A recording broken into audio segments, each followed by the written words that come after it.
যে এখন আওয়ামী লীগকে দল হিসেবে কার্যক্রমে নিষিদ্ধ করা হলো এবং তার পরপরই আইসিটিকে এই পাওয়ার দেওয়া হলো যে তারা দল হিসেবে নিষিদ্ধ করতে পারবে, আমার প্রশ্ন হচ্ছে যে এই কারণে কি বিএনপির কোনো শঙ্কার কারণ আছে যে দল হিসাবে তাদের নিষিদ্ধের খাড়ায় পড়ার, যেটা অনেকে বলছেন, কিন্তু বিএনপির প্রসঙ্গটা যদি আমি বাইরে রাখি, এইটা কি বড় পরিসরে আসলে জামায়াতে ইসলামীকে আবার নিষিদ্ধ করার একটা প্রক্রিয়া যে 1971-এর এটা বলে? কারণ অনেক ইনফ্লুয়েন্সার যে ব্যাখ্যা দিচ্ছেন যে 16 ডিসেম্বরের পরে আর তারা কোনো কিছু করে না, কিন্তু বাংলাদেশ রাষ্ট্রটা তো গঠিত হয়েছে 26শে মার্চ। 26শে মার্চ পরবর্তী অপরাধগুলি যদি ধরা হয় তাহলে একই অপরাধে, মানে যেই অপরাধে আমরা এখন আওয়ামী লীগকে নিষিদ্ধ করাটাকে সবাই স্বাগত জানাচ্ছি, উল্লাস প্রকাশ করছি, সেই একই অপরাধে জামায়াতকেও এরকম বিচার করা সম্ভব এবং জামায়াতকে দল থেকে এটা বাদ দেওয়া সম্ভব। অনেকে সেই ষড়যন্ত্রের গন্ধটাও দেখছেন। আপনি কি মনে করেন যে এইটাকে আসলে এরকমভাবে এটা বলা যায় কিনা, সম্ভব কিনা, মানে এবং এই সম্ভাবনা রয়েছে কিনা, বা সার্বিক ব্যাপারটাকে আপনি আসলে কিভাবে দেখেন? শুধু জামাত ইসলাম না, আপনি যেটা বললেন, অন্যান্য দলগুলো এটা রিয়ালাইজ করতে পারে নাই যে এখানে একটা জাতীয় মুক্তি সংগ্রাম বিকশিত হবে। এটা শুধু জামাত ইসলাম যে এই ভুল করছে তা না, অনেক বামপন্থীরাও এই ভুল করছে। এটা কেন, কারা কোন দৃষ্টিকোণ থেকে করছে এটা আমাদের বুঝতে হবে। যারা মনে করে ধরেন একটা ইডিওলজি ভিত্তিক রাজনীতি করে, যেমন বামপন্থীরা যারা, তারা রাষ্ট্রে বিশ্বাস করে না, উম্মার, তারা চায় যে একটা কমিউনিজম কায়েম হবে, সাম্যবাদ কায়েম হবে। ইসলামের ধারার থেকে তারা চায় যে একটা উম্মার শাসন কায়েম হবে, খেলাফত টাইপের। ফলে তার জন্য তো রাষ্ট্র থাকলো কি গেল সেটা আসে যায় না। কিন্তু এখানে তো একটা জাতি রাষ্ট্র নির্মাণের যে সংগ্রাম তৈরি হয়ে গেল, এই ডিসকোর্সটা দুই তরফ থেকে মিসিং আছে। বামপন্থীদের দিক থেকেও মিসিং আছে, ইসলামের দিক থেকেও মিসিং আছে। কিন্তু পরবর্তী সময়ে জামাতে ইসলাম যেহেতু জাতীয় রাজনীতিতে, জাতীয়তাবাদের একটা রাজনীতি এবং ইসলামী এক ধরনের মূল্যবোধের আলোকে, যেটা মওদুদী সাহেবের ফিলোসফির আলোকে এখানে রাজনীতি আসলো, আসার মধ্য দিয়ে তারা যেই সংকটের মধ্যে পড়লো সেটা হলো যে তাদের যে ঐতিহাসিকভাবে যে in the wrong side of history, ভুল জায়গায় যে ছিল, সেটাকে তারা ভারতের, আপনার ধরেন যে বাংলাদেশের ব্যাপারে যে দৃষ্টিভঙ্গি, সেইটার আলোকে তারা ব্যাখ্যা করলো যে আমাদের পজিশন তো রাইট, এটা তো ভারতের একটা কলোনি হয়ে গেল। এখন ভারতের কলোনি এটা হুইচ ইজ ট্রু, এক অর্থে তো এটা ভারতের এক ধরনের কলোনি ছিলই, কিন্তু এটাও তো ট্রু, এটা একটা জনযুদ্ধ ছিল। এখন মুক্তিযুদ্ধের আওয়ামী বয়ান ভুল ছিল তার মানে এটা না যে ভুল মুক্তিযুদ্ধটাই ভুল ছিল, এটা তো জনযুদ্ধ ছিল। ফলে এখানে সংকটটা তৈরি হচ্ছে দুই দিক থেকে। একটা হলো আমরা আওয়ামী বয়ানের বাইরে মুক্তিযুদ্ধের একটা জাতীয় ইতিহাস নির্মাণ করতে পারি নাই, কিন্তু এখন 5 তারিখের পরে আপনি যেহেতু নাগরিক ভিত্তিক একটা রাষ্ট্রের দিকে যাত্রা শুরু করতে চান, তাহলে আপনার একটা জাতীয় ইতিহাস লাগবে। এবার জাতীয় ইতিহাস করতে গেলে 71-এর ব্যাপারে আপনার একটা ফয়সালা লাগবে। সেই ফয়সালায় জামাতের প্রশ্নটা উঠবে। এখন জামাতের প্রশ্নটা যখন উঠবে, তখন এখন আপনি যে প্রশ্নটা করলেন এখন এটার সাথে রিলেভেন্ট হয়ে গেল। তাইলে এবার আওয়ামী লীগের প্রশ্ন উঠবে। আওয়ামী লীগ আপনার ইমিডিয়েট গণহত্যাকারী দল, যেটাকে গণহত্যাকারী না, যেটা বলতেছে মানবতা বিরোধী অপরাধকারী দল। দেখেন আজকে তাজুল ইসলাম সাহেব যেটা বলছে যে জুলাই আগস্টে গণহত্যার কোনো প্রমাণ পাওয়া যায় নাই, কিন্তু যেটা হয়েছে মানে জাতিসংঘের চার্টার অনুযায়ী যেটা প্রমাণ পাওয়া গেছে সেটা হলো কি, এখানে হয়েছে একটা মানবতা বিরোধী অপরাধ।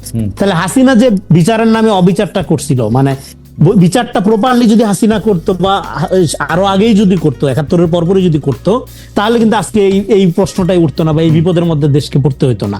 তো হাসিনা এটা করছে, আইনের একটা বেআইনি ব্যবহার করছে, বিচার নিয়ে রাজনীতি করছে। সে কৃত্রিম জনজাগরণ তৈরি করে বিচারের নামে আপনার ধরেন যে সিলেক্টিভ ভাবে করে এখানে একটা মুক্তিযুদ্ধের চেতনাকে ব্যবহার করে জামাতের নেতাদেরকে জুডিশিয়ালি হত্যা করে সে এখানে একটা ফ্যাসিবাদ কায়েম করছে। এর মধ্যে দিয়ে মুক্তিযুদ্ধের চেতনার যে আওয়ামীকরণ করার মধ্যে দিয়ে মুক্তিযুদ্ধের চেতনার রাজনীতির এক ধরনের অবসান হয়েছে। কিন্তু কথা হইলো তার বলে যে আপনার জাতীয় ইতিহাস নির্মাণের যে প্রয়োজন, এটা তো শেষ হয়ে যায়নি, এটা তো লাগবে। এটা যখন সামনে আসতেছে তখনই জামাতের প্রশ্নটা সামনে আসতেছে বারবার। এখন জামাতের ব্যাপারে তো এক ধরনের অবিচার করা হয়েছে, তাদের নেতা কর্মীদেরকে তো ধরেন অনেককেই এই ত্রুটিপূর্ণ বিচারে ফাঁসি দিয়ে হত্যা করা হয়েছে, জেলে কেউ কেউ মারা গেছেন। তো এখন এরকম একটা প্রেক্ষাপটে আপনার আওয়ামী লীগকে যখন আপনার দেখেন, এখন তাহলে জামাতের অপরাধ 71-এর ব্যাপারে মানবতা বিরোধী অপরাধ, এবং এই আওয়ামী লীগের এখন 24-এ এই মানবতা বিরোধী অপরাধ, তাহলে আপনি দুইটা অপরাধের যদি এখন বিচার করতে চান, তাহলে বাংলাদেশপন্থী রাজনীতি, আপনি কি মনে করেন জামায়াতে ইসলামী এই রাজনীতির পক্ষে অন্তরায়? কারণ বাংলাদেশ পন্থা তো জামায়াতও নিতে পারে, জামায়াতের অসুবিধা কি বাংলাদেশ পন্থা নিতে? মানে 71 সালে যাই হোক না কেন, কিন্তু মাহফুজকে আক্রমণ, মানে অন্যর দিক দিয়ে না, মাহফুজের এই আক্রমণ শুধু এটা আজকে এইবার না, কিন্তু মাহফুজ যখনই এই জাতীয় কথা বলতে গেছেন তাকে কিন্তু সজ্ঞানে বা অজ্ঞানে এই আক্রমণের শিকার তাকে হতেই হয়েছে। এইটার কারণটা কি আসলে? জামায়াতের কি প্রবলেম একটা মধ্যপন্থা বা একটা বাংলাদেশ পন্থা নিলে? মধ্যপন্থা বাংলাদেশ পন্থা জামাত তো নিতে পারতেছে না, প্রবলেম তো আছেই। প্রবলেম নিতে পারতেছে না কেন? নিতে পারতেছে না হলো যে তার যে পলিটিক্যাল ন্যারেশন, সেই ন্যারেশনের মধ্যে সে তো ইসলামী পলিটিক্স করে। ইসলামী পলিটিক্স মানে ইসলামের সে যে বয়ানটা নির্মাণ করছে, সেই বয়ানের সাথে তো বাংলাদেশ পন্থা যায় না। হ্যাঁ, তাকে তো ওই রাজনীতি করতে, আবার সে বাংলাদেশ পন্থার বিরোধী এটাও সে বলতে পারবে না। তো ফলে তাকে তো হোলসেল ওই জায়গায় আপনার ধরেন এটা মধ্যপন্থী রাজনীতি সে করতে পারে না। সেটা তার দিক থেকে ঠিকই আছে, কিন্তু সে যেটা করে তার পলিটিক্যাল প্রবলেম যেটা, যে কারণে জামাত মনে হয় যে যখন 10 কদম আগায়, আবার সকালে 10 কদম আগায়, বিকালে 20 কদম পিছায় যায়, এটা মনে হয়।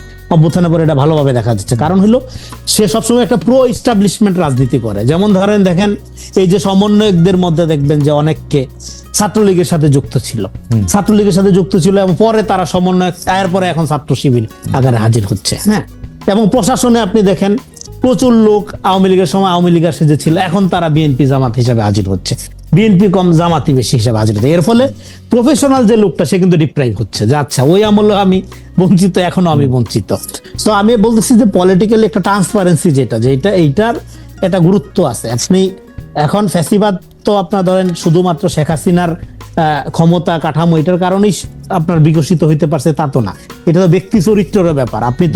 আপনি যখন আপনার পজিশনের সাথে কম্প্রোমাইজ করেন, তখন তো ফ্যাসিবাদকে আপনি ফ্যাসিলিটেট করলেন। সেটা আপনি নিজের যে সুবিধার জন্যই করেন। হ্যাঁ, আপনার জীবনের ঝুঁকি ছিল, এটা জানেন, এটা সবার জন্যই ছিল জীবনের ঝুঁকি। কিন্তু তাই বললে আপনি যখন আপনার আত্মপরিচয়ের সাথে কম্প্রোমাইজ করেন, তাহলে তো আপনি মোরালি অনেক নিচে নেমে গেলেন, আপনি তো এক ধরনের কম্প্রোমাইজ করলেন। এই পয়েন্টটা আমাদের মনে রাখতে হবে। আপনি আগে যে প্রশ্নটা করলেন, হ্যাঁ, মাহফুজকে এইভাবে অকথ্য ভাষায় গালিগালাজ করা হচ্ছে কেন? গালিগালাজ করা হচ্ছে এই কারণে, তারা মনে করছিল মাহফুজও হয়তো জামাতের প্রতি সিম্পেথাইজ হবে, অথবা যেহেতু তারা একসাথে আন্দোলন করছে এবং শিবিরের অনেক লোক, মানে অনেক কর্মী, হ্যাঁ, তাদের সাথে ছিল এবং একসাথে একটা সম্পর্ক আছে, সেখানে মাহফুজ তাদের রাজনীতিকে রক্ষা করার জন্য বা তাদের রাজনীতিকে বিপদে ফেলে এরকম কোনো পজিশন নিতে পারে না। এটা হলো সম্পর্কের জায়গা থেকে তারা চিন্তা করছে। কিন্তু সমস্ত সম্পর্কের চেয়ে গুরুত্বপূর্ণ হলো রাজনীতি। এনসিপি কে যদি একটা রাজনীতি করতে হয়, হ্যাঁ, আপনি যেটা বললেন যে এনসিপিতে মাহফুজ মানে এটা যদি বিরোধী করেন যে এনসিপিতে মাহফুজের অবস্থানটা আসলে কি, মানে মাহফুজের আমি একটা কমেন্ট করি আজকে, এনসিপি পলিটিক্স যদি দাঁড়াইতে হয়, মাহফুজের লাইনেই দাঁড়াইতে হবে। মাহফুজের লাইন যদি তারা ফলো করতে না পারে, এনসিপির কোনো ভবিষ্যৎ নেই। কারণ এনসিপির মধ্যে এরকম কিছু লোকজন আছে যারা এই 5 বছর চাই, 10 বছর চাই, হ্যাঁ, এবং একটা অনলাইনে এক ধরনের আপনার ফ্যানাটিক প্রবণতা তৈরি করা, এবং এখানে খায়া না খায়া মধ্যপন্থার বিরোধিতা করে একটা কাউন্টার ফ্যাসিজমের দিকে নিয়ে যাওয়ার চেষ্টা করছে। এবং না সংস্কার, না নির্বাচন, মাঝখান থেকে যেইভাবে একটা নন পলিটিক্যাল এনজিও প্রজাতন্ত্রী বাংলাদেশ আছে, এরকম একটা রাইখা দেওয়ার একটা প্রক্রিয়া। রনি, আপনার কাছে কি মনে হয় যে এনসিপির যে অবস্থানের কথা আপনি বললেন, সেই অবস্থানটাই কি এনসিপির ভিতরগতভাবে শক্তিশালী, নাকি যারা মাহফুজের মতো আসলেই একটা মধ্যপন্থা চায় সেই অংশটা শক্তিশালী? কারা আসলে এনসিপির এখন ডমিনেন্ট ফোর্স? রাইট, এনসিপিতে যারা পলিটিক্স চায়, যারা মনে করে যে রিয়েলি বাংলাদেশের মানুষকে তাদের লাগবে, বাংলাদেশের মানুষের সাথে নিয়ে একটা রাজনীতি নির্মাণ করতে হবে, সেই অংশটা মাহফুজের সাথে আছে। এবং সেটা শক্তিশালী কিনা সেটা আমি বলতে পারবো না, কিন্তু সেটা একটা বড় অংশ। আর যারা মনে করে প্রো ইস্টাবলিশমেন্টের সাথে থাকবে, ক্ষমতার মধ্যে থেকে ছলে বলে কৌশলে নিজেদের বিকশিত করবে, হ্যাঁ, আপনার গাছেরটাও খাবে তলেরটাও পোড়াবে, এই অংশ যারা আছে তারা তো একটা আছেই। তারা ধরেন সবসময় মধ্যপন্থার বিরোধিতা করবে। তারা বলবে যে ভোট দিয়ে কোনোদিন গণতন্ত্র হয় না, হ্যাঁ, নির্বাচনের মাধ্যমে নাকি স্বৈরতন্ত্র আসে, এইসব বয়ান তারা দিবে। এবং এদের মধ্যে কতগুলো বুদ্ধিজীবী আছে, স্বঘোষিত দার্শনিক আছে, তাদেরকে নিয়ে তারা পাড়া মহল্লায় ঘুরবে ফিরবে, ডুকডুকি দিয়ে গান বাজাবে, হ্যাঁ, তারপরে হলো আপনার, হ্যাঁ, তারা গণতন্ত্র কায়েম করবে জনগণকে বাদ দিয়ে। তারা জনগণের ভালো মন্দটা ঠিক করে দিবে, এইটা একটা অংশ আছে। আরেকটা অংশ আছে যে তারা মনে করে নিজেরা জনগণের কাছে যাবে, সময় লাগুক, হ্যাঁ, আজকে না হোক, কালকে হোক, 10 বছর পরে হোক, তারা একটা রাজনীতি এখানে নির্মাণ করার চেষ্টা করবে, করে রিয়েলি তারা একটা পলিটিক্যাল ফোর্স হিসাবে আসবে। সেইটার জন্য তারা এখানে, হ্যাঁ, এই জন্য আমরা বলছি এখানে পলিটিক্সটা কি হবে, বিএনপি, জামাত এবং এনসিপি, এখানে একটা মূল প্রবলেম কি হচ্ছে, অভ্যুত্থানের পরে বাংলাদেশে দেখেন যারা মনে করছিল যে রাজনৈতিক, যে জনাব মাহফুজ যে পথ দেখাচ্ছেন বা যে আদর্শ লালন করছেন, তার দিকে যদি না থাকে তাহলে এনসিপির ভবিষ্যৎ অন্ধকার। আমি যদি আপনার কাছে জানতে চাই যে নেতৃত্বের জায়গায় আপনি কি মনে করেন যে এটা ভাগ অলরেডি হয়েছে, বা আপনি যদি একটু এই জায়গাটা আমাদের একটু পরিষ্কার করতেন, এনসিপির জায়গাটা। আচ্ছা, প্রথম কথা হলো এনসিপি ধরেন অভ্যুত্থানের পরে ওদের কিন্তু রাজনৈতিক দল গঠন করার কথা ছিল না। তো ওরা যেহেতু এখন রাজনৈতিক প্ল্যাটফর্ম আকারে হাজির হয়েছে, এবং অভ্যুত্থানে তো ধরেন পলিটিক্যাল, নন পলিটিক্যাল, জামাত, ছাত্রদল, নানা জায়গা থেকে লোকজন এসে সামিল হয়েছে। কিন্তু যেটা দরকার একটা রাজনৈতিক দলের জন্য, একটা পলিটিক্যাল ন্যারেশন দরকার, একটা পলিটিক্যাল বয়ান দরকার। সেই পলিটিক্যাল বয়ানটা তারা এখনো নির্মাণ করতে পারছে না। আর ডেফিনেটলি এই অভ্যুত্থানে এটা বড় অংশে এখানে ছাত্র শিবির ছিল, ছাত্রদলও ছিল এবং অন্যান্য দল ছিল, এবং ছাত্র শিবিরের একটা গুরুত্বপূর্ণ ভূমিকা ছিল, এটা কিন্তু কেউ অস্বীকার করবে না। হ্যাঁ, তো এবং তারা একসাথে আন্দোলন করছে তো, এবং কিন্তু সেটা করার মধ্য দিয়ে এখানে রাজনৈতিক বয়ানের প্রস্তুতিটা খুব কম সংখ্যক মানুষেরই ছিল।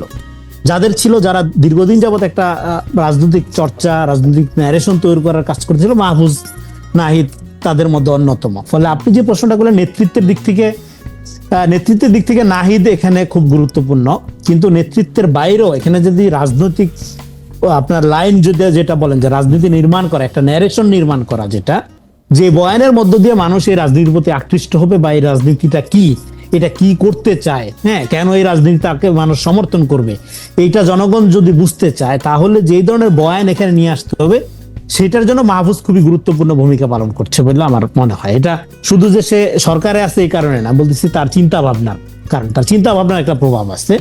কিন্তু মাহফুজ এখানে খুবই ডমিনেন্ট এই এনসিপিতে, বা তার প্রচুর লোকজন আছে, আমি সেটা বলবো না, কিন্তু আমি বলতেছি মাহফুজের যে চিন্তাটা, তার যেহেতু এক ধরনের চিন্তা আছে আগের থেকেই, ফলে এই চিন্তাটার একটা গুরুত্ব এনসিপির কাছে আছে। কিন্তু এনসিপি আবার যখন মাঠে কাজ করতে যায়, তার তো হিউজ রেডিমেড জনসমর্থন লাগে।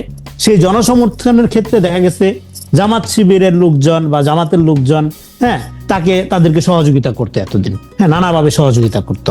ফলে একটা বন্ধুত্বপূর্ণ সম্পর্ক বা সহযোগিতাপূর্ণ সম্পর্ক তাদের মধ্যে ছিল। কিন্তু দেখতেছে তারা, বিশেষ করে লন্ডন সফরের পরে, যেখানে যখন তারা দেখতেছিল যে এখানে একটা ভালো রাজনৈতিক লড়াই হবে, বিএনপির সাথে তাদের একটা ভালো ফাইট হবে, বিএনপিকে তারা ব্ল্যাঙ্ক চেক দিবে না, বেশ ভালো চ্যালেঞ্জের মধ্যে ফেলবে। তো সেখানে যাইয়া যখন লন্ডন সফরের পরে দেখা যাচ্ছে বিএনপি এবং জামাত সিমিলার বক্তব্য দিচ্ছে, একই জায়গায় চলে যাচ্ছে। তো সেক্ষেত্রে তো এনসিপি একটু আলাদা হয়ে গেল, এনসিপি একটু চাপে পড়ে গেল। সেই চাপ এখন এইটা জামাত কৌশল আকারে করুক বা যে কারণেই করুক, এইটা করার মধ্য দিয়ে এটার জন্য এনসিপি প্রস্তুত ছিল না, এটা মনে হচ্ছে, এটা সাদা চোখে দেখা যাচ্ছে। তো সেই অপ্রস্তুতিটা কাটায় ওঠার জন্য ডেফিনেটলি তারা মনে করলো যে তাহলে এই ধরনের রিলাই করা যায় না, এরকম একটা ফোর্সের উপর তার ডিপেন্ড করা যাবে না। আবার এই ফোর্সটা এখানকার ধরেন জামাত ইসলামের উপর যে পরিমাণ অত্যাচার 15 বছরে করা হয়েছে, হ্যাঁ, এবং 71-এর পরে যাদের জন্ম, তাদেরকে যুদ্ধ অপরাধের ট্যাগ দেওয়া হয়েছে, এবং জামাত শিবির ট্যাগ দিয়ে হত্যা করার একটা কালচারে পরিণত করা হয়েছে। কিন্তু এইটার ক্ষেত্রে শুধু যে আওয়ামী লীগ একা দায়ী, এতদূর পর্যন্ত ছিল, বিশ্বজিৎকে যখন হত্যা করা হয় তখনও তাকে শিবিরের ট্যাগ দেওয়া হয়েছে, মানে শিবিরের ট্যাগ দেওয়া। তো ও বারবার বলতেছিল যে আমি হিন্দু, আমি হিন্দু, আমি হিন্দু, হ্যাঁ, মানে রক্তাক্ত ভিডিওটা দেখা যায় না। হ্যাঁ, তো এটা রাইট। সো এটার জন্য আওয়ামী লীগকে আমরা সবাই চিনি, জানি, কিন্তু এটার দায় কি জামাত ইসলামের নাই? আমি মনে করি জামাত ইসলামের আছে। কেন আছে? জামাত ইসলাম এই জন্য আমি বলি, দেখেন, এই যে রং সাইড অফ হিস্ট্রিতে ধরেন আপনি চলে গেছেন, একটা অঙ্কে আপনি ভুল করছেন 71 সালে, তারপরে এই কোর্সটা কারেক্ট করার উদ্যোগ আপনি কি নিচ্ছেন? হ্যাঁ, এখন রং সাইড অফ হিস্ট্রিতে আপনি যখন চলে যান, তখন আপনার রাজনীতিতে ফেরার কি আর কোনো অপশন নাই? অবশ্যই অপশন আছে। পৃথিবী থেকে এই নজির আর নাই যে একটা ঐতিহাসিক মুভমেন্টে একটা দল একটা ভুল পজিশনে থেকে ফাংশন করছে এবং এরপরে সে আর কামব্যাক করে নাই, করছে। সেটা কিভাবে কামব্যাক করে? সে কামব্যাক করে হলো যে ধরেন যেই বাস্তবতার মধ্যে, যে সিচুয়েশনের মধ্যে, পূর্ব পাকিস্তানের যে সিচুয়েশনের মধ্যে সে, যে মানে পূর্ব পাকিস্তানের রিয়েলিটির মধ্যে সে ধরেন একটা পজিশন নিছে, যে এটা ঐতিহাসিকভাবে আমরা বলতেছি in the wrong side of history. তারপরে বাংলাদেশের যে রিয়ালিটি, এই রিয়ালিটিকে সে আত্মস্থ করে নাই। এই রিয়ালিটিকে সে যদি আত্মস্থ করতো, তাহলে সে করতো কি, এই রং সাইড থেকে রাইট সাইডে আনার জন্য দুইটা পদ্ধতি। জনাব রনি, আপনার বক্তব্য পরিষ্কার। আমি পরিষ্কার হয় নাই, দুইটা পদ্ধতি বইলা দেই, তাইলে পরিষ্কার হবে। দুইটা পদ্ধতি, একটা হলো নতুন ইভেন্ট ক্রিয়েট করা, যেটা 71-কে ছাপাইয়া যাবে, ইদার নতুন ইভেন্ট ক্রিয়েট করা, অর আপনার পজিশন যে ভুল ছিল সেইটা কায় মনোবাক্যে স্বীকার করে সাদা দিলে Right. আইসা দাঁড়ানো যে ওইটা ভুল ছিল, আমি বাদ দিছি, আমি এখন এই লাইনে আসছি, অথবা ৭১-এর চেয়ে বড় ইভেন্ট তৈরি করে আপনি যে রাইট ছিলেন, আপনি যে মনে করছেন ৭১-এ পাকিস্তানের সাথে থাকতে হবে কারণ এটা ভারতের উপনিবেশ হবে, আপনার এই পজিশন যে রাইট ছিল এইটা কায়েম করার জন্য আপনাকে ২৪-এর অভ্যুত্থান জামাত শিবিরের ব্যানারে হইলে হইতো, কিন্তু এটা যেহেতু অভ্যুত্থানটা সর্বদলীয় হইছে, নন পলিটিক্যাল ব্যানারে হইছে, যেই কারণে আপনার ওই পজিশনটা এখনো পর্যন্ত মানে আপনার ওই পজিশনের বিতর্কটা এখনো পর্যন্ত রেলিভেন্ট রয়ে গেছে। ৭১ প্রশ্ন আপনাকে ডিল করে আগাইতে হবে। আমার মনে রনি, আপনি শুধু এই জায়গায় এই পর্যায়ে ১ মিনিট একটু বলবেন যে জনাব মাহফুজকে আমি খেয়াল করি এবং জনাব মাহফুজ তার বিষয়গুলি যত না সাংবাদিকদের সামনে বলেন, আমি নিজেও তাকে বেশ কয়েকবার আহ্বান করেছেন, একবার মাত্র তিনি আমাকে একটা ইন্টারভিউ দিয়েছেন, আজকেও কালকেও তিনি যদি আমাকে একটা ইন্টারভিউ দিতেন আমি আসলে হয়তো পরিষ্কার হতে পারতাম। কিন্তু তিনি ফেসবুকে যে কয়েকদিন আগে জামায়াত শিবির ছাড়াও একটা কৈফিয়ত বাস্তবতা নামে যে একটা মানে স্ট্যাটাস দিয়েছেন, সেই স্ট্যাটাসে কিন্তু তিনি আজকে আপনি এনসিপি সম্পর্কে যা বলছেন তা অনেকটা তিনি বলেছেন। আমি দু একটা লাইন একটু বলি। আমি ওটা পড়ি নাই, মাহফুজের সাথে আমি ফেসবুকে আমি সেটা বলতেছি যে তিনি কিন্তু এগুলি প্রায় স্বীকার করেছেন হচ্ছে এরকম ছাত্রদের কয়েকটি দল হয়ে যাওয়াতে তারা এখন বিভক্ত, তদুপরি অন্য রাজনৈতিক দলের মতোই তারা ট্রিটেড হচ্ছে, এজন্য নাগরিক কমিটি ছিল দীর্ঘমেয়াদে অভ্যুত্থানের ফোর্স হিসেবে টেকসই। যাই হোক, একদিকে বৈষম্য বিরোধী ছাত্র আন্দোলনের প্ল্যাটফর্ম দেশব্যাপী ছাত্রদের গুছিয়ে উঠতে ব্যর্থতার পরিচয় দিয়েছে, অভ্যুত্থানের ছাত্র জনতা বিভক্ত ও দ্বিধান্বিত, সামরিক বেসামরিক আমলাতন্ত্র কম্প্রোমাইজ। তারপরে তিনি বলেছেন বাম ডালের কালচারাল কেচালের কথা বলেছেন, সবচেয়ে ডেডিকেটেড ছাত্রকর্মীরা ক্রেডিট দলবাজি আর কোরামবাজির খপ্পরে পড়েছেন। এই জায়গায় যদি আপনি একটা ছোট মন্তব্য করতেন যে এনসিপির মানে এই কৈফিয়ত বাস্তবতা পড়লে মনে হয় যে এনসিপির যে ভিতরগত সম্ভাবনা সেইটারও একটু আসলে ঝামেলা চলছে বড় সড়ো। আপনি কি মনে করেন? এক লাইন একটু বলে আমরা একটু এটা আপনি ঠিকই বলছেন। এখন ধরেন এটা তো পরিষ্কার আপনি যে বললেন এবং আমার বক্তব্য মিলে মোটামুটি মিল পাওয়া গেল। আমি এটা পড়ি নাই, আপনার কাছ থেকে শুনলাম। কিন্তু মাহফুজ এই যে আপনার এখন আবার যেই পোস্ট নিয়ে বিতর্ক হচ্ছে, প্রথম কথা হলো এই পোস্ট দেওয়ার এখতিয়ার মাহফুজের আছে কিনা। আমি মনে করি আছে। কোন জায়গা থেকে আছে? রাষ্ট্রীয় দায়িত্বে আছে, এই জায়গা থেকে নাই। আছে হলো একজন সাধারণ নাগরিক হিসেবে রাজনৈতিক ইভেন্টে তার কমেন্ট করা, রাজনৈতিক দল সম্পর্কে তার মূল্যায়ন পেশ করার, তার ওয়ালে সে লিখতে পারে। হ্যাঁ, কিন্তু সে রাষ্ট্রীয়ভাবে অবশ্যই যেটা ভাই যেটা বলতেছে বিরাগের বশীবর্তী হয়ে বা অনুরাগের বশীবর্তী হয়ে কোনো কাজ করতে পারে না, রাষ্ট্রীয়ভাবে পারে না। কিন্তু নাগরিক হিসেবে তার পার্সোনাল হ্যান্ডেল টুইটার ফেসবুকে হয়তো লিখতে পারে, কারণ এটা তো আপনার আমাদের যে শপথের যে আইন কানুন তার মধ্যে সোশ্যাল মিডিয়ায় মত প্রকাশ করা যাবে না ব্যক্তিগত, এরকম কোনো কিছু নাই শপথের মধ্যে। তো যাই হোক, এটা একটা বিষয়। আরেকটা হলো মাহফুজ এখন কেন এই বিষয়টা তার ৭১-এর প্রশ্নটা আনতে হইলো, কারণ হইলো জামাত প্রশ্নটা প্রপারলি ডিল না করার কারণে কিন্তু জামাতকে বারবার ভিকটিম বানানোর সুযোগ পাইছে এখানকার ন্যাশনাল পলিটিক্সে। এবং জামাতকে কিন্তু আওয়ামী লীগও ব্যবহার করতে চাইছে, বিএনপিও ব্যবহার করেছে, সবাই টানাটানি করছে জামাতকে নিয়ে। হ্যাঁ, এবং জামাতের এক ধরনের, আমি মনে করি জামাত ইসলামকে এখন সবাই চাইপা ধরতেছে, ভালো কথা, কিন্তু জামাতের একটা লম্বা স্ট্রাগলও আছে, এটা আমাদের মাথায় রাখতে হবে। তার পলিটিক্যাল ক্রিটিক আমরা করব, কিন্তু তার স্ট্রাগলটাও আমাদের মাথায় রাখতে হবে। এখন ৭১-এর প্রশ্নটা মাহফুজ কেন সামনে আনলো এই কারণে যে ধরেন আওয়ামী লীগের ক্ষেত্রে দেখেন ইতিহাসের কি নির্মম পরিহাস। জামাতকে আওয়ামী লীগ যে ট্রিটমেন্ট দিচ্ছে, আজকে আওয়ামী লীগ ঠিক সেই ট্রিটমেন্টের মধ্যে দিয়ে যাচ্ছে। ফলে জামাতের প্রশ্নটা যদি আপনি প্রপারলি ডিল করতে না পারেন, তাহলে আওয়ামী লীগের প্রশ্ন তো আপনি প্রপারলি ডিল করতে পারবেন না। আপনার যখন একটা ট্রুথ এন্ড রিকনসিলিয়েশনের কথা আমরা বলতেছি, আমরা যখন বলতেছি যে যারা একটা ভুল চিন্তায় অভ্যস্ত, হ্যাঁ, তাদেরকে আপনার রাজনৈতিক ভাবে সমাজে একটা ঐক্য প্রক্রিয়া লাগবে, সেক্ষেত্রে তো তখন বলবে আচ্ছা আওয়ামী লীগের ব্যাপারে যে তোমরা এত কথা বলতেছো, তাইলে ওই সময় যারা ৭১-এর সহযোগী ছিল গণহত্যার, হ্যাঁ, তাদের ফয়সালা না করে তুমি এখন আওয়ামী লীগের ব্যাপারে কথা বলতেছো। এই জায়গায়